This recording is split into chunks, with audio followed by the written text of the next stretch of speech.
στήσει ένα φωτοβολταϊκό πάνελ, το οποίο πόσο βάτ είναι, Ηλία? Είναι γύρω στα 125 βατ. 125 βάτ. Αυτή τη στιγμή παίρνουμε ένδειξη φόρτισης στα 13,5. 13,5 βολτ. 13,5 βολτ για να φορτίσουμε την μπαταρία μας, έτσι.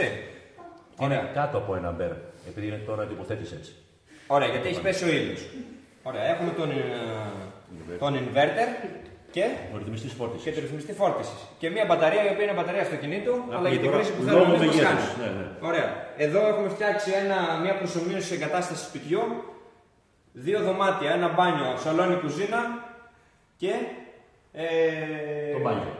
Ενιαίο σαλόνι και κουζίνα, ναι, και το μπάνιο. Λοιπόν, έχουμε το μεταδοτικό διακόπτη, ο οποίος αυτή τη στιγμή είναι στη θέση 0. Έχουμε συνδέσει παροχή από τη ΔΕΗ, είναι πρόχειρες οι συνδέσεις, παροχή από τη ΔΕΗ και έχουμε συνδέσει και παροχή και από τον inverter.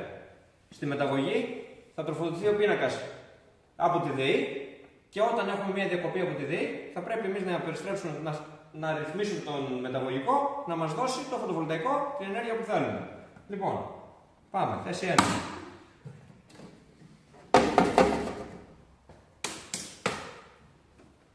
Ωραία. Άνοιξε τον. Ωραία. Περιμένουμε να μας δώσει τις ενδείξεις. Είμαστε εντάξει. Πήραμε.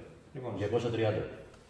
η ένδειξη που έχουμε στα σωστός AC 230, μετράμε στην έξοδο. Αυτό σημαίνει ότι σηκώνοντας γενικό διακόπτη, γενική ασφάλεια, ρελέ, τροφοδοτούμε τον πίνακα. Τώρα, οι καταναλώσεις. Πάτα το όθωνα, πάτα το διακόπτη. Το διακόπτη φωτιστικό. Ορίστε. Ο άλλος διακόπτης που έχω σηκώσει είναι εδώ από κάτω, ο οποίος δεν μπορούμε να ανάψουμε τη λάμπα του.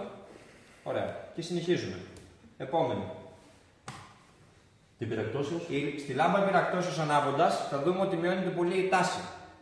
Γιατί η πυράκτωση δεν είναι η ίδια με τη LED. Στην πυράκτωση έχουμε μεγαλύτερη κατανάλωση σε ενέργεια από ό,τι σε μια λάμπα. Την πυρακτώσεως, συγγνώμη τώρα, πόσα βατ είναι?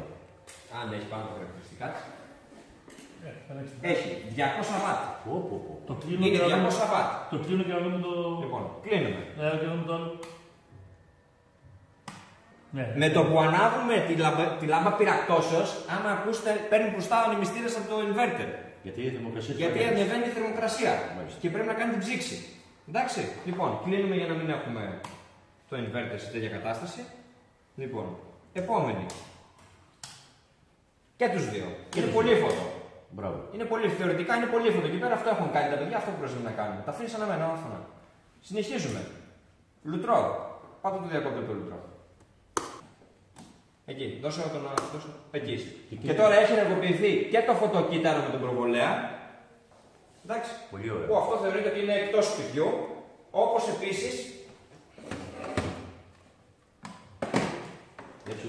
μπορούμε να σηκώσουμε τις 16 τις οποίες δεν έχουμε απολύτως τίποτα παρά μόνο 2 φωτιστικά εξόδου.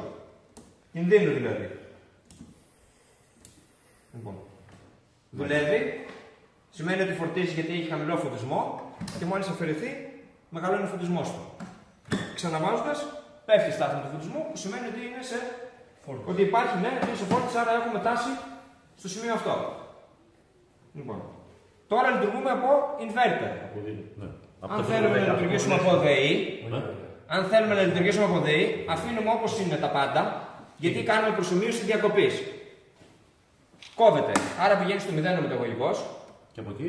Γυρνάμε. Τώρα είναι η ΔΕΗ. Πριν δουλεύουμε inverter, τώρα είναι η ΔΕΗ. Σηκώνουμε και αυτό και λειτουργεί και αυτό. Εντάξει. Όπως επίσης έχουμε και θερμοσύμφωνα και κουζίνα. Την κουζίνα την έχουμε συνδέσει, δεν μπορούμε να την βάλουμε γιατί είναι μικρός ο inverter. Ναι.